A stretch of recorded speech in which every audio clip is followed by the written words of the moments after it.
Hello friends, welcome to our channel. Please subscribe our channel, like this video and share with your friends. इस video में हम achievement test, जिसको हिंदी में उपलब्धि परीक्षण कहा जाता है, और डायग्नोस्टिक टेस्ट यानी कि निदानात्मक परीक्षण के बारे में डिस्कशन करेंगे। कि उपलब्धि परीक्षण it measures present level of performance. ये हमारे या किसी भी स्टूडेंट के जिसको हमने अचीवमेंट टेस्ट जिसका ले रहे हैं उसके जो प्रेजेंट लेवल ऑफ परफॉर्मेंस है वो किसी कॉन्सेप्ट पर या फिर किसी पर्टिकुलर सब्जेक्ट में उसकी क्या नॉलेज है उसको टेस्ट करता है। Measures what an individual has learn, और ये भी बताता है कि उस इंडिविजुअल ने क्या अभी तक सीखा है। अगर हम किसी पर्टिकुलर कंटेंट की बात कर रहे हैं तो वो जो हमने उसको कंटेंट पढ़ाया है उसने उस चीज़ में अब तक कितना सीख लिया है उसको मेज़र करने के लिए यूज़ किया जाता है। यूज्ड इन प्लेसिंग, एडवांसिंग और returning student at particular grade levels. ये जो हम क्लास में जो टेस्ट होते हैं वो हमारे अचीवमेंट टेस्ट होते हैं, तो उनका हमारा उद्देश्य होता है या उनका पर्पस जो होता है वो ये होता है कि हम नेक्स्ट लेवल पर उनको बच्चों को आगे प्रमोट करें। अगर उसमें नंबर उसके अच्छे नहीं आ पा रहे हैं तो रिटर्न भी कर सकते हैं किसी पर्टिकुलर लेवल पे, या फिर उसी जहाँ पर जिस क्लास में वो है उसी क्लास में उसको रखा जा सकता है। तो इसका पर्पस हमारा ग्रेड जो है प्लेसिंग में भी होता है, ग्रेड लेवल्स के अकॉर्डिंग। समटाइम्स में also be used as diagnosing strength and weaknesses, और कभी कभी इसका यूज़ हम जो है स्ट्रेंथ और वीकनेस पता करने के लिए भी करते हैं। बट जब हम अगर टेस्ट के थ्रू हम केवल उसकी वीकनेस को पता कर रहे हैं या स्ट्रेंथ को पता कर रहे हैं तो ये हमारा अचीवमेंट टेस्ट का एक टाइप हो जाता है, जो कि हमारा नेक्स्ट जो टाइप है डायग्नोस्टिक टेस्ट वो कहलाता है, जिसको हम आगे समझेंगे। Used as a basis for awarding prizes, scholarship और degrees.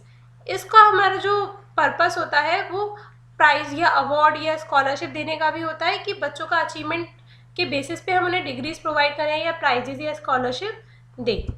Most of the achievement test are non standardized and teacher design test.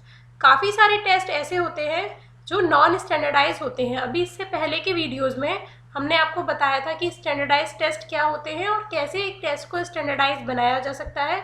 उसका लिंक आपको यहाँ ऊपर मिल जाएगा, जिसके थ्रू आप उस लिंक तक जा सकते हैं, और साथ में ही हमने डिस्क्रिप्शन में भी उसके लिंक को डाल रखा है, जिससे कि आपको वो लिंक मिल जाएगा कि हम कैसे किसी भी टेस्ट को स्टैंडर्डाइज टेस्ट बनाएं। तो जो अचीवमेंट टेस्ट होते हैं जो नॉर्मली क्लासेस में लिए जाते हैं वो हमारे नॉन स्टैंडर्डाइज टेस्ट होते हैं। वो केवल क्लास टीचर के द्वारा डिज़ाइन किए जाते हैं, उनको प्रॉपर कि इतना परसेंट हमने इतने स्टूडेंट पे उसको टेस्ट किया, फिर रिलायबिलिटी, वैलिडिटी, ये सारी चीज़ें निकाली, वो सब वहाँ पर नहीं किया जाता। अब देखिए, अभी जैसे हमने रिलायबिलिटी वैलिडिटी की बात करी, अगर हमें कोई स्टैंडर्ड अचीवमेंट टेस्ट बनाना है तो उसकी रिलायबिलिटी एंड वैलिडिटी हम कैसे निकालेंगे, और कौन सी रिलायबिलिटी वैलिडिटी के बेसिस पे कह सकते हैं कि हमारा अचीवमेंट टेस्ट रिलायबल है या वैलिड है। क्योंकि हमने काफ़ी सारे टाइप्स आपको रिलायबिलिटी एंड वैलिडिटी के बताए थे, उसके 3 पार्ट्स हमने वीडियोस में बनाए हैं, जिसका लिंक आपको एक लिंक यहाँ से मिल जाएगा, बाकी का आप डिस्क्रिप्शन में नीचे जाके देख सकते हैं। तो देखिए, जो फर्स्ट हमारा रहता है रिलायबिलिटी के लिए, वैलिडिटी के लिए, वो रहता है कंटेंट वैलिडिटी। हम कंटेंट वैलिडिटी अगर अचीवमेंट टेस्ट की बात कर रहे हैं तो उसमें कंटेंट वैलिडिटी जो है वो बहुत ज़्यादा इम्पॉर्टेंट होती है। नेक्स्ट है कॉन्करेंट वैलिडिटी। कॉन्करेंट वैलिडिटी भी हम यूज़ कर सकते हैं। देखिए, कंटेंट वैलिडिटी यहाँ पर मोस्ट इम्पॉर्टेंट है, ऐसा इसलिए क्योंकि अचीवमेंट टेस्ट में हमारा जो कंटेंट है, जो विषय वस्तु हम कवर कर रहे हैं किसी भी अचीवमेंट टेस्ट के लिए, वो ज़्यादा इम्पॉर्टेंट है। तो उसको कितना कॉम्प्रीहेंसिवली लिया गया है और उसके सारे एस्पेक्ट कैसे उसमें कवर किए गए हैं, सभी को इक्वल वेटेज दिया गया है या नहीं, ये सारी चीज़ें मायने रखती हैं। और कॉन्करेंट वैलिडिटी की उसके इक्विवेलेंट कोई और अगर टेस्ट मौजूद है हमारे पास तो उसके थ्रू हम कॉन्करेंट वैलिडिटी वहाँ पर जो है फाइंड आउट कर सकते हैं। Other form of validity are not that much important. यहाँ पर जो और दूसरी टाइप्स ऑफ वैलिडिटी हैं वो इतनी इम्पॉर्टेंट नहीं होती हैं। अब देखिए, अगर हम जो है रिलायबिलिटी की बात की जाए तो अगर हमारा जो अचीवमेंट टेस्ट है वो कैसा है, मल्टीपल चॉइस टाइप है, तो वहाँ पे रिलायबिलिटी हम कौन कौन सी देखेंगे। टेस्ट रीटेस्ट रिलायबिलिटी हम टेस्ट कर सकते हैं, मतलब एक ही ग्रुप पर हम उसको दो बार एडमिनिस्टर कर रहे हैं और उन दोनों के बीच में कोरिलेशन फाइंड आउट करके हम बता सकते हैं कि यहाँ पर ये रिलायबिलिटी इसकी कैसी है? Stability over test items, test items के ऊपर स्टेबिलिटी, वो भी हमारी टेस्ट रीटेस्ट के थ्रू ही होती है। और थर्ड है स्टैंडर्ड एरर ऑफ मेजरमेंट, कि उनके बीच में जो स्कोर्स आ रहे हैं उनके बीच में डेविएशन कितना है, वो हमारी स्टैंडर्ड एरर ऑफ मेजरमेंट के थ्रू पता चल जाएगा। If more than one form is available, stability over item samples भी हम फाइंड आउट कर सकते हैं। अगर उस टेस्ट की एक से ज़्यादा फॉर्म्स अवेलेबल हैं, मतलब मल्टीपल चॉइस का ही है, बट हमारे पास जैसे बोलते हैं ना हम कि सेट 1 है और सेट 2 है, ऐसे करके 2 या 3 सेट मौजूद हैं, तो हम स्टेबिलिटी ओवर आइटम्स भी फाइंड आउट कर सकते हैं। For subjective test inter scorer reliability में बी यूज। अगर हमारा जो टेस्ट है वो सब्जेक्टिव टाइप है, मतलब उसमें हमारे को केवल मल्टीपल चॉइस के क्वेश्चंस नहीं है, ऐसे क्वेश्चंस हैं जिसमें जो टेस्ट चेक कर रहा है, यानी कि जो हमारे एडमिनिस्ट्रेटर्स वाले जो है टीचर्स हैं, उनका भी इफेक्ट स्टूडेंट के मार्क्स पर पड़ सकता है। तो उस केस में जो बेस्ट रिलायबिलिटी है, जो कि हमें और देखनी चाहिए, वो होती है इंटर स्कोरर रिलायबिलिटी। मतलब एक ही टाइप के जो टेस्ट है, एक ही टेस्ट को हम 2 टीचर्स के थ्रू या जो स्कोर देने वाले हैं उनसे टेस्ट करवाएं, और फिर उनके बीच में रिलायबिलिटी टेस्ट की जा सकती है कि उनके बीच में कितनी सिमिलैरिटी आ रही है या नहीं। आई होप आपको क्लियर हो गया होगा। मोस्ट ऑफ अचीवमेंट टेस्ट में जो हमारी मेन ध्यान रखने वाली चीज़ें हैं वो ये कंटेंट वैलिडिटी, कॉन्करेंट वैलिडिटी, 2 चीज़ हमें ध्यान रखनी है। और अगर रिलायबिलिटी की बात की जाए तो टेस्ट रीटेस्ट रिलायबिलिटी वहाँ पर मोस्ट इम्पॉर्टेंट है। ये क्वेश्चन बहुत ज़्यादा नेट में पूछा जाता है, तो आप इस पर ध्यान से इसको समझ लीजिए। अब हमारा जो नेक्स्ट टूल है वो है डायग्नोस्टिक टेस्ट। ठीक है, तो डायग्नोस्टिक टेस्ट के थ्रू हम प्रॉब्लम को फाइंड आउट करेंगे और फिर रेमेडियल्स उनको बच्चों को प्रदान करके उसका निदान किया जाता है जो भी उनको प्रॉब्लम है। Measures an individuals academic problem area, ये हमें बताता है कि किसी भी इंडिविजुअल का उस एकेडमिक में क्या प्रॉब्लम एरिया है। जैसे अगर मैथ्स की बात करें तो उसके नंबर अगर किसी स्टूडेंट के कम आ रहे हैं तो उसके नंबर आने का प्रॉब्लम क्या है, क्यों उसके नंबर कम आ रहे हैं, ये चीज़ हमें डायग्नोस्टिक टेस्ट के थ्रू पता चल जाती है। Measures specific skills and concept learned और not learned within those specific subject areas. Diagnostic test के थ्रू हमें ये भी पता चलता है कि ऐसे कौन कौन से कॉन्सेप्ट्स हैं जो किसी स्टूडेंट ने लर्न करे हैं, सीखे हैं या फिर नहीं सीखे हैं। दोनों चीज़ें पता चलती हैं किसी भी स्पेसिफिक सब्जेक्ट एरिया में। It is only formative assessment. अब देखिए 2 टाइप के हमारे असेसमेंट होते हैं, समेटिव एंड फॉर्मेटिव। इसका वीडियो हम I hope next video formative and summative assessment पर होगा। तो ये जो हमारा डायग्नोस्टिक टेस्ट है वो होता है formative assessment. A test designed to solve the exact difficulty faced by learners on a set of objectives। जो डायग्नोस्टिक टेस्ट होते हैं उसका पर्पस होता है कि जो स्टूडेंट हैं या लर्नर है वो किस जगह पर डिफ़िकल्टी फेस कर रहे हैं उनको फाइंड आउट करना। और वो भी हमारे कुछ सेट ऑफ ऑब्जेक्टिव्स, जैसे कि हमने कुछ हमारे ऑब्जेक्टिव्स हैं कि इस कंसेप्ट को पढ़ाने के बाद स्टूडेंट ये चीज़ें सीख लेंगे।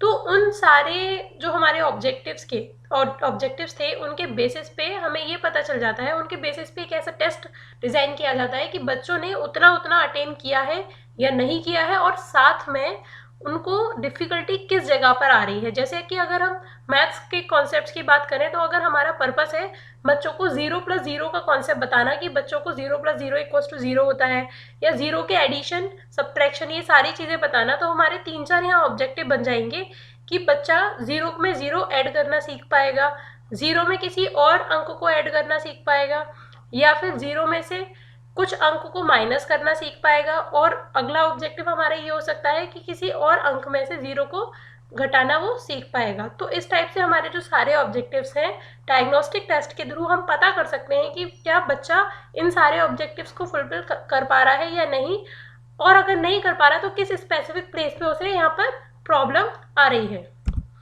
आइडेंटिफाई स्ट्रेंथ एंड वीकनेसेस, इसके थ्रू हम स्टूडेंट्स की वीकनेस और स्ट्रेंथ दोनों का पता कर सकते हैं। Most often used by trend professional, इसको जो जनरली यूज़ किया जाता है वो जो ट्रेंड प्रोफेशनल है उनके द्वारा ही यूज़ किया जाता है, क्योंकि इसका कंस्ट्रक्शन और फिर उसमें जो मार्किंग करना होता है यानी कि मार्क्स देना, वो थोड़ा टिपिकल वर्क है, एक एवरेज टीचर के लेवल पर थोड़ा डिफिकल्ट टास्क होता है।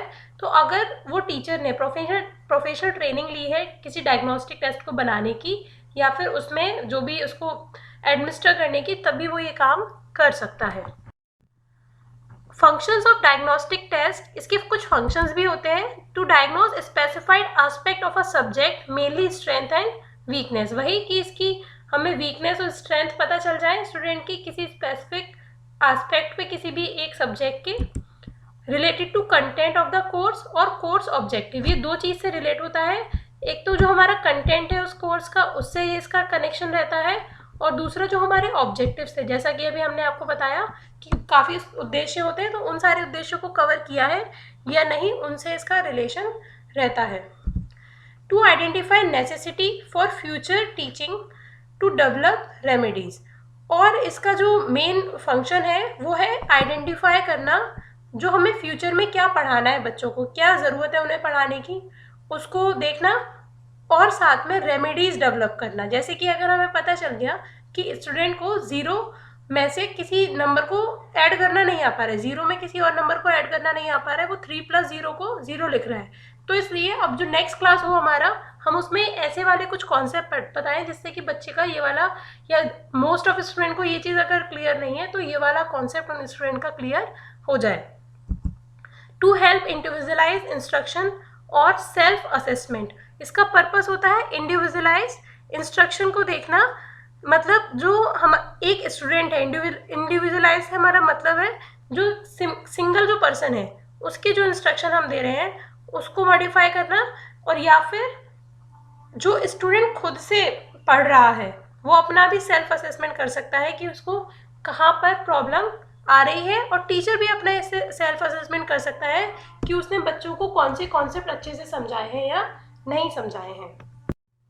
फॉर एग्जाम्पल, अगर हम डायग्नोस्टिक टेस्ट बना रहे हैं तो उसमें कुछ क्वेश्चन कैसे होने चाहिए उसके 1-2 एग्जाम्पल देखते हैं। देखिए, अगर हम सब्ट्रैक्शन से रिलेटेड, कोई एलिमेंट्री वाले स्टूडेंट हैं जिनके लिए मैथ्स का हमने कोई सपोज डायग्नोस्टिक टेस्ट बनाया है, तो उसमें इस टाइप की अगर क्वेश्चन है जैसे 96 - 26, 97 - 67, 68 - 61, तो देखिए यहाँ पर स्टूडेंट ने आंसर जो दिए, फर्स्ट वाले का आंसर दिया 76, तो 6 - 6 उसने आंसर दिया है 6, यहाँ पर 7 - 7 उसने आंसर दिया 7, 8 - 1 को उसने 7 आंसर दिया।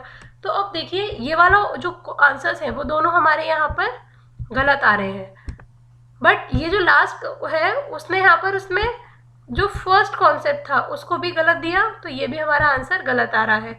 तो इससे एक चीज़ क्लियर है कि उस स्टूडेंट को जो सेम डिजिट्स हैं उनको आपस में माइनस करना नहीं आ रहा है, उसको ये वाली चीज़ क्लियर रही है कि अगर हम सेम डिजिट में से सेम डिजिट को माइनस करेंगे तो उसका आंसर कितना आना चाहिए, 0। उसको ये वाला कॉन्सेप्ट क्लियर नहीं है, बाकी सारे उसके कॉन्सेप्ट सही हैं क्योंकि 9 - 2 उसने 7 सही दिया, 9 - 6 सही दिया है, ऐसे ही 8 - 1 को 7 उसने सही दिया है, तो ये तीनों क्वेश्चन के आंसर गलत आ रहे हैं। बट प्रॉब्लम देखिए कहाँ पता चल रही है हमें, कि उसने सेम डिजिट वाले जो क्वेश्चन है या सेम डिजिट्स को माइनस करना उसको नहीं आ पा रहा। ऐसे ही एग्जाम्पल 2 में हम देखते हैं, यहाँ देखिए 182 - 90, तो उसने आंसर दिया 2 में से 0 गया तो 0 बचा, 18 में से 9 गए तो 9 बचा, तो ये वाली चीज़ तो सही है, बट ये 0 जो है वो गलत उसने आंसर दे दिया, तो इसलिए उसका पूरा आंसर यहाँ पर गलत है। 883 में से 570 उसने माइनस किया, ये चीज़ उसने सही बता दी, अगेन 3 - 0 को 0 ही आंसर देके उसने इसको गलत कर दिया। तो इसलिए इससे हमें पता चल रहा है कि स्टूडेंट को, जिस स्टूडेंट ने इस आंसर ऐसा करके दिए हैं उसको किसी और डिजिट में से 0 को माइनस करने का कॉन्सेप्ट भी नहीं पता है, तो उसको इन वाली चीज़ों पर हमें क्लियरिटी देनी है कि अब आप कैसे इसको आंसर को सॉल्व कर पाएंगे। आई होप आपको अभी डायग्नोस्टिक टेस्ट जो होते हैं, अगर हम किसी भी क्लास के फॉर्म में बात करें तो उसका पर्पस क्लियर हो गया होगा कि मेन जो भी स्टूडेंट है या जिस पर भी हमें डायग्नोस्टिक टेस्ट को एडमिनिस्टर करना है, तो उसके पर्टिकुलर किसी सब्जेक्ट एरिया से रिलेटेड जो भी प्रॉब्लम्स है, जो भी वीकनेस है, उनको आइडेंटिफाई करने का इसका पर्पस होता है। हमारे पास काफ़ी रिक्वेस्ट आई थी कि अचीवमेंट टेस्ट और डायग्नोस्टिक टेस्ट क्या होते हैं, इनके बीच में डिफरेंस क्या होता है, इससे रिलेटेड कोई वीडियो बनाए। तो देखिए डिफरेंस जो होता है मेनली ये सब्जेक्टिव टाइप ऑफ जो हमारे क्वेश्चंस होते हैं, एग्जाम्स होते हैं, उनमें पूछा जाता है। तो डिफरेंस को हमने यहाँ बहुत अच्छे से एक्सप्लेन किया है। देखिए अचीवमेंट टेस्ट और डायग्नोस्टिक टेस्ट का डिफरेंस। फर्स्ट है achievement test measures the progress made on the curriculum taught to a group. जो अचीवमेंट टेस्ट है वो हमें क्या बताते हैं, प्रोग्रेस बता रहे हैं किसी भी ग्रुप की या जो भी हमने करिकुलम पढ़ाया है उनको, ठीक है, कितनी प्रोग्रेस बच्चे ने की है, जो हमने पढ़ाया था उनको वो कितना समझ आया और उन्होंने उसका अपनी अंडरस्टैंडिंग का लेवल उनका उस कॉन्सेप्ट पर क्या है। जबकि जो डायग्नोस्टिक टेस्ट होते हैं वो हमारे मेजर करते हैं किसी इंडिविजुअल की academic problem areas. Diagnostic test mainly individual से रिलेटेड होते हैं, बट हम कह सकते हैं कि हाँ एक ग्रुप है, उसको मेन जो प्रॉब्लम आ रही है इस एरिया पे आ रही है, हम ऐसा भी कह सकते हैं। तो ये प्रॉब्लम आइडेंटिफिकेशन इसका मेन पर्पस होता है। Achievement test measure what the student has learned overall in a specific subject area. Achievement test हमें ये बताते हैं कि एक स्टूडेंट ने ओवरऑल अब तक कितना पढ़ लिया है किसी भी स्पेसिफिक सब्जेक्ट एरिया में। जबकि डायग्नोस्टिक टेस्ट हमें ये बताते हैं that student measure specific skill and concept learn और not learn within those specific subject areas. ये वो मेजर करते हैं। Diagnostic test measures specific skills and concept learn और not learn within those specific subject areas. कि student ने क्या पढ़ा है ये तो हमें बताते ही है कि उसको क्या चीज़ समझ में आ गई है, क्या उसने लर्न कर लिया, साथ में ये भी बताते हैं कि उसने क्या चीज़ नहीं सीखी है। इट कैन बी फॉर्मेटिव और summative. Achievement test can be formative और समेटिव। अचीवमेंट टेस्ट हमारे फॉर्मेटिव या समेटिव कुछ भी हो सकते हैं, जबकि diagnostic test is only formative assessment. Diagnostic test केवल फॉर्मेटिव है। फॉर्मेटिव इसलिए क्योंकि फॉर्मेटिव एंड समेटिव में जो मेन डिफरेंस होता है वो ये होता है कि फॉर्मेटिव टेस्ट के बाद में हम कुछ रेमेडीज के थ्रू उस बच्चों का जो कॉन्सेप्ट है उसको क्लियर कर सकते हैं, उनकी प्रॉब्लम्स को दूर कर सकते हैं, जबकि समेटिव टेस्ट के थ्रू ये काम नहीं किया जा सकता। तो समेटिव टेस्ट हमारे डायग्नोस्टिक टेस्ट नहीं हो सकते। डायग्नोस्टिक टेस्ट का पर्पस ही होता है बच्चों को रेमेडी देना और उनके अकॉर्डिंग उनकी जो प्रॉब्लम्स हैं उनको दूर करना। A test designed to assess the achievement in any subject based is achievement test. ये हमारा जो है अचीवमेंट टेस्ट, उसका पर्पस ही स्टूडेंट का अचीवमेंट को एसेस करना होता है किसी भी सब्जेक्ट में।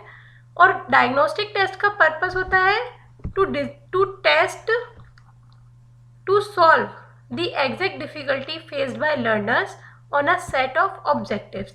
कि जो स्टूडेंट कुछ डिफ़िकल्टीज फेस कर रहे हैं किसी हमारे सेट ऑफ ऑब्जेक्टिव्स पर, जो उद्देश्य थे उनको फुलफिल ना कर पाने में उनको कहाँ पर प्रॉब्लम आ रही है उस चीज़ को आइडेंटिफाई करना।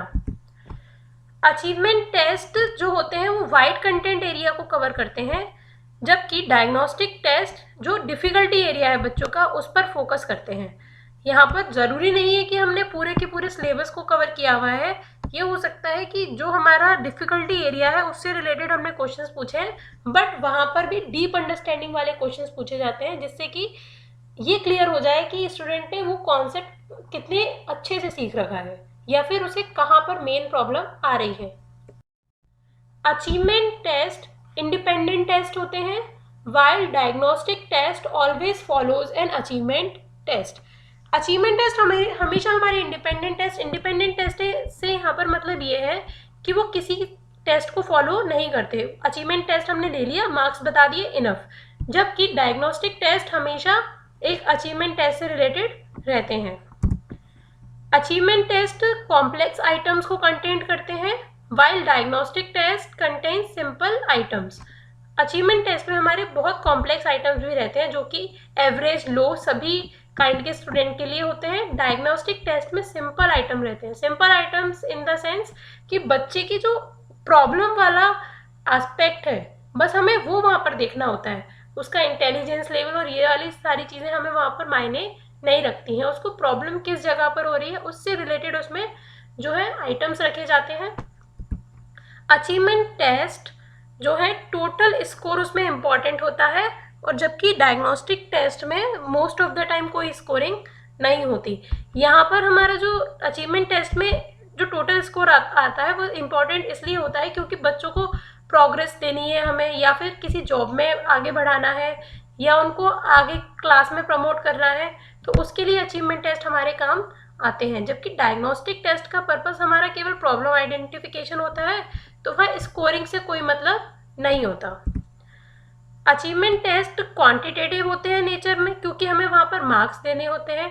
डायग्नोस्टिक टेस्ट क्वालिटेटिव होते हैं नेचर में, वहाँ पर हर एक क्वेश्चन को सॉल्व करने के बाद में एक टीचर या जो भी एडमिनिस्टर कर रहा है उस टेस्ट को, वो ये आइडेंटिफाई कर लेता है और एक उसका स्टेटमेंट भी बना सकता है कि हाँ, हमारे स्टूडेंट को इस जगह पर प्रॉब्लम आ रही है, इसलिए इनको क्वालिटेटिव कहा जाता है। No attention to minute details in achievement test.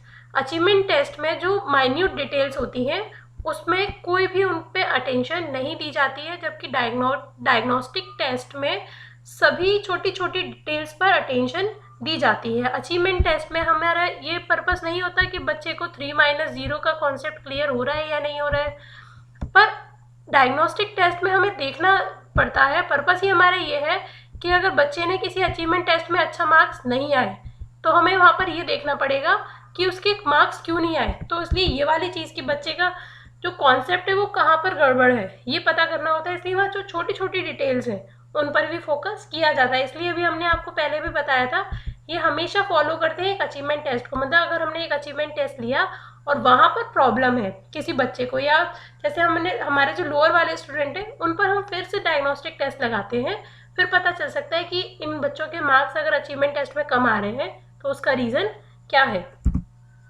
Achievement test का जनरली टाइम फिक्स होता है, जबकि डायग्नोस्टिक टेस्ट का टाइम फिक्स नहीं भी हो सकता है, कोई टाइम लिमिट नहीं होती है। अचीवमेंट टेस्ट फॉलो नॉर्म्स, जबकि डायग्नोस्टिक टेस्ट कोई नॉर्म्स को फॉलो नहीं करते हैं। यहाँ पर नॉर्म्स का मतलब ये है कि हम कंपैरिजन कर रहे हैं, कि हमने बता दिया कि अचीवमेंट टेस्ट में अगर बच्चे के मार्क्स आ रहे हैं 50%, तभी हम कहेंगे कि वो अबव एवरेज स्टूडेंट है। बट डायग्नोस्टिक टेस्ट में ऐसा कोई नॉर्म हमारे पास नहीं होता। नॉर्म्स भी हमारे काफ़ी टाइप्स के होते हैं। अगर आपको उसका वीडियो चाहिए तो बताइए, हम आपका उसको प्रॉपर वीडियो बताएंगे। यहाँ हमने एक क्वेश्चन आपको ऊपर दिया हुआ है जिसका लिंक है, उस पर से आप क्लिक करके बता सकते हैं कि आपको नॉर्म से रिलेटेड जो वीडियो है वो चाहिए या नहीं। Next, achievement test specified numbers of test. Achievement test में जो है स्पेसिफाइड नंबर ऑफ टेस्ट होते हैं, जबकि डायग्नोस्टिक टेस्ट में जो आइटम्स होते हैं वो रिपीटेटिव टाइप के हो सकते हैं। आई होप आपको achievement test and diagnostic test का जो भी कॉन्सेप्ट है वो क्लियर हो गया होगा। आपके जो भी डाउट्स हैं आप कमेंट करके बताइए, और आपको नेक्स्ट किस कॉन्सेप्ट पर वीडियो चाहिए वो बताइए, तो हम आपके प्रोबेबली उसी कॉन्सेप्ट पर नेक्स्ट वीडियो अपलोड करने का ट्राई करेंगे। और अगर आपको ये वीडियो पसंद आया हो देन प्लीज़ लाइक कीजिए, अपने फ्रेंड्स के साथ शेयर कीजिए, और हमारे चैनल को सब्सक्राइब कीजिए अगर आपने अभी तक सब्सक्राइब नहीं किया है तो। Thank you.